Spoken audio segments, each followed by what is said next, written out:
Hello to all my most dearest of the dearest winners. कैसे हैं आप सभी लोग? पूरे डिवाइन लाइट्स एसोसिएशन टीम की ओर से आप सभी लोगों को नमस्कार।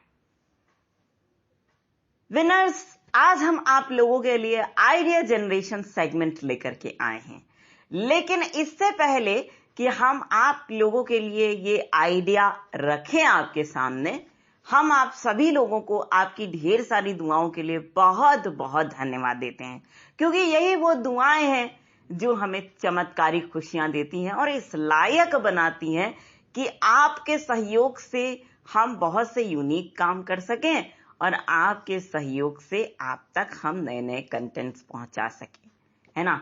इसके अलावा जो आपका सपोर्ट है, इसके लिए हम आपको बहुत बहुत धन्यवाद देंगे, क्योंकि वही सपोर्ट हमारे कंटेंट्स को ज्यादा से ज्यादा लोगों तक पहुंचाता है और लोग हमारे कंटेंट्स को सुनते हैं, सराहते हैं, साथ में उनका उपयोग अपने जीवन में करते हैं। इससे बड़ी बात कोई हो नहीं सकती दोस्तों। तो चलिए अब हम आपको बताते हैं कि आखिर वो आइडिया क्या है जिससे कि हम अपनी लाइफ को एक नया आयाम दे सकते हैं, हम और आप सभी, हर कोई। ठीक, देखिए दोस्तों, ऐसा है कि एक कोट आपने पढ़ा होगा, ये सुना होगा, वो ये है कि समाज में आपकी पूछ तभी तक होती है जब तक आपकी जरूरत हो। अच्छा, आप कह रहे हैं सिर्फ पढ़ा या सुना नहीं है, बल्कि महसूस भी किया है। ओहो, तो इससे बड़ी बात कुछ नहीं हो सकती। तो आप यकीनन ये जानना चाहते होंगे कि ऐसा क्या किया जाए कि सदा सर्वदा हम समाज में पूजे जाएं, हमारी कीर्ति, हमारा नाम समाज में बना रहे, कभी ना मिटे।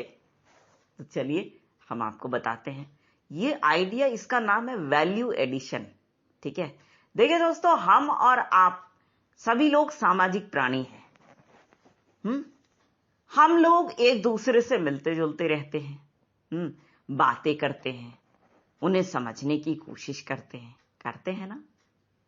तो सबसे पहला स्टेप ये होता है कि लोगों से खूब इंटरेक्शन करें अच्छी तरीके से, और कहीं ना कहीं इस इंटरेक्शन या आपसी मेल मिलाप के साथ साथ ये कोशिश करें कि आप उनकी समस्याओं को समझ पाएं, उन्हें पढ़ पाएं कि आखिर वो क्या सोचते हैं, किस समस्या के कारण वो ये बातें सोच रहे हैं। ठीक है, पहला स्टेप तो ये हो गया। अब साहब, अगर आपने इनकी समस्या ही जान ली तो आप दूसरे स्टेप पे क्या करेंगे? आप ये अपने आप से सवाल पूछेंगे कि क्या हम इनकी समस्या को किसी न किसी छोटे कदम से सॉल्व कर सकते हैं। ठीक है, तो आपका सबकॉन्शियस माइंड आपको रिजल्ट भी देगा कि हाँ भाई, सही बात है, इस स्टेप से आप इनकी समस्याएं सॉल्व कर सकते हो। ठीक है, और कभी कभी आपके और हमारे लाइफ में कुछ ऐसे स्टेजेस भी आ जाते हैं जिसमें प्रॉब्लम का पता भी नहीं चलता और ऑलरेडी सॉल्व करने के बहुत से तरीके लोगों को मिल चुके होते हैं। अब ऐसे में हमें क्या करना चाहिए? ठीक है, तो ऐसे में कोशिश ये करनी चाहिए कि जिस कठिनाई से कोई जूझ रहा हो, कठिनाइयां हर किसी के जीवन में होती हैं, है ना। ऐसा किसी का जीवन नहीं होता कि जो बिल्कुल स्मूथली चल रहा हो, एकदम आराम से रह रहा हो, उसको तकलीफ ही ना हो, ऐसा कहीं नहीं होता है। ठीक है, तो आप कठिनाइयां जानिए,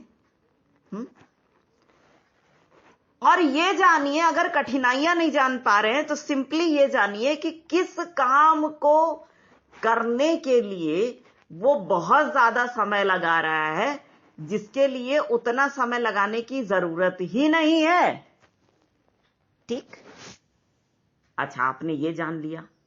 अब आप ये कोशिश करिए कि क्या अगर आप उनकी प्रॉब्लम को सॉल्व नहीं कर सकते तो ऐसा क्या कर सकते हैं कि उनका काम सिंप्लीफाई हो जाए, उनके काम का सरलीकरण हो जाए, जो काम वो इंसान 10 स्टेप में करता है वो काम मात्र 3 स्टेप में खत्म हो जाए, ऐसा क्या हो? जैसे कि एक उदाहरण आपको हम देते हैं। पहले क्या होता था कि आपको किसी गजेटेड ऑफिसर से सर्टिफिकेट्स अटेस्ट कराना पड़ता था, है ना? अब उसके लिए क्या करना पड़ता था? स्टेप पहला कि आप ढूंढिए कि किसी के जान पहचान में कोई गजेटेड ऑफिसर है या नहीं है। ठीक, चलिए वो स्टेप आपका पूरा हुआ। स्टेप दूसरा, आप क्या करते थे? वो गजेटेड ऑफिसर जो हैं उनसे आप बात करते थे। स्टेप तीसरा, आप क्या करते थे? उनसे टाइम मांगते थे कि आप अपना कन्वीनियंट टाइम बता दीजिए। स्टेप चौथा, आप उनके पास जाते थे। ठीक है। स्टेप पांचवा, अगर कोई किसी सर्टिफिकेट में कमी हो, कुछ हो, वो टेस्ट करने से मना कर दे तो भैया आप मायूस लौट आते थे। फिर स्टेप छठा, आप सर्टिफिकेट सही कराने में लगते थे। स्टेप सातवां, जा करके आप सर्टिफिकेट को अटेस्ट करा देते थे। यही ना होता था? ठीक है। अब देखिए, अब का हम बताते हैं।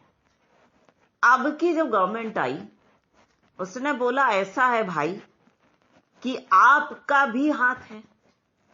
हां, अपना हाथ जगन्नाथ। आप ऐसा करो, अपना जो सर्टिफिकेट है और आप उसको सेल्फ अटेस्ट कर दो। ठीक है। तो जो काम आपका 7 स्टेप में कंप्लीट हो रहा था, उसके लिए कितने स्टेप्स लगे आपको उस काम को करने में? पहले तो आपने अपना सर्टिफिकेट निकाला, स्टेप 1, और आपने उसको अटेस्ट किया, स्टेप 2।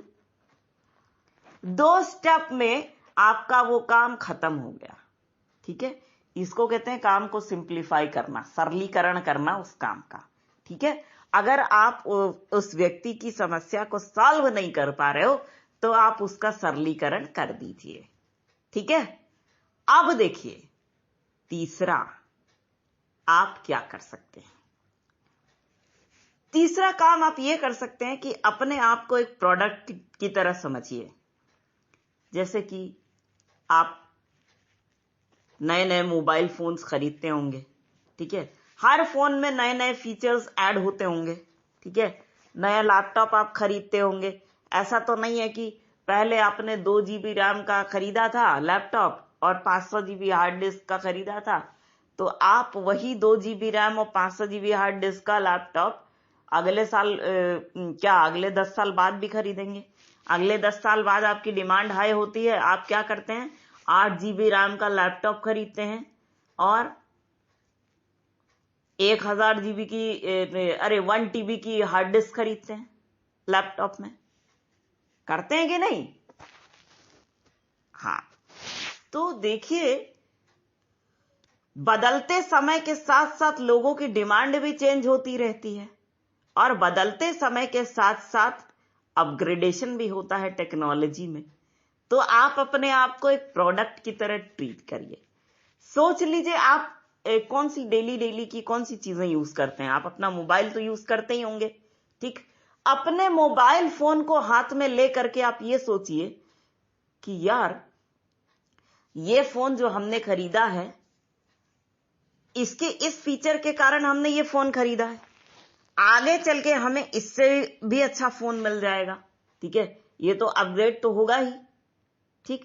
इसका अपग्रेडेड वर्जन आएगा। अगर iPhone 7 आपके हाथ में है तो iPhone 8 आएगा, फिर iPhone 9, फिर iPhone 10, फिर iPhone 11, फिर 12 और अब 13 आएगा कि नहीं आएगा? प्रोडक्ट, जिसने भी प्रोडक्ट अपग्रेडेशन को ना कहा, जिस कंपनी ने भी, तो उसका क्या हुआ? बंटाधार। नतीजा क्या हुआ कि वो मार्केट में सरवाइव नहीं कर पाई। ठीक है। तो क्या आप अपने आप को ऐसा प्रोडक्ट बनाना चाहेंगे जो कि मार्केट में सरवाइव ना कर पाए? नहीं ना। तो इसके लिए आप क्या करेंगे? अगर आपको फ्रीक्वेंटली अपग्रेडेड प्रोडक्ट बनाना है अपने आप को, तो आप एक काम करिए, इसके लिए आप अलग अलग दिन को जीते हैं, ठीक है। तो जिस दिन को भी जिया आपने, जैसे मान लो 25 मार्च, ठीक है, पूरा दिन बिताया आपने, रात को आप क्या कीजिए कि जो काम आपको बढ़िया लगा, ठीक है, उसके लिए आप भगवान को धन्यवाद दीजिए। जो काम आपने बढ़िया किया कि हमको अपना किया हुआ ये काम अच्छा लगा, आपको बहुत बहुत धन्यवाद भगवान, ठीक है। हमको ये काम अपना बहुत अच्छा लगा, इसके लिए आपको बहुत बहुत धन्यवाद, क्योंकि आपकी ही असीम कृपा से हमने ऐसा काम किया, ठीक। ये आप इसको लिखने की कोशिश करिए और हर दिन इसको लिखिए बिना नागा, ठीक है। और अगर नहीं भी कर पा रहे हैं तो कोशिश करिए रिकॉर्ड कर दीजिए, किसी भी तरीके से ये टास्क जरूर करिए, ठीक। उससे क्या होगा कि आप अपने आप में इंप्रूवमेंट लाते ही चले जाएंगे, अपना डोपामाइन लेवल हाई करते रहेंगे और पता नहीं कितने कितने यूनिक काम आपके हाथ से होते चले जाएंगे और आपको पता भी नहीं चलेगा। और फिर देखिए आपका नाम समाज में कैसे गूंजता है, फिर देखिए आपको लोग समाज में कैसे पूछते हैं, फिर देखिए आपको खुशियां कितनी ज्यादा मिलती हैं। तो दोस्तों, हमें तो यही गिफ्ट चाहिए, क्या? आपकी खुशियां और आपकी बहुत बड़ी सफलता। तो आप हमें ये गिफ्ट दीजिए और इसी बात के साथ हम आपको छोड़े जा रहे हैं विनर्स आइडिया जनरेशन सेगमेंट की इसी पॉइंट के साथ। लेकिन हम आप सभी के ढेर सारे प्यार, जुनून, जज्बात और कड़ी मेहनत के साथ साथ आप सभी की उस कोशिश को भी दिल से सलाम करना चाहेंगे, जिसकी बदौलत ना सिर्फ आप सभी नई नई ऊंचाइयों को छू रहे हैं, बल्कि आप सभी हर क्षेत्र में अपनी योग्यता का झंडा निरंतर गाड़ते ही चले जा रहे हैं। तो विनर्स, इसी बात के साथ एक बार फिर पूरे डिवाइन लाइट्स एसोसिएशन टीम की ओर से आप सभी को दिल से प्यार भरा नमस्कार।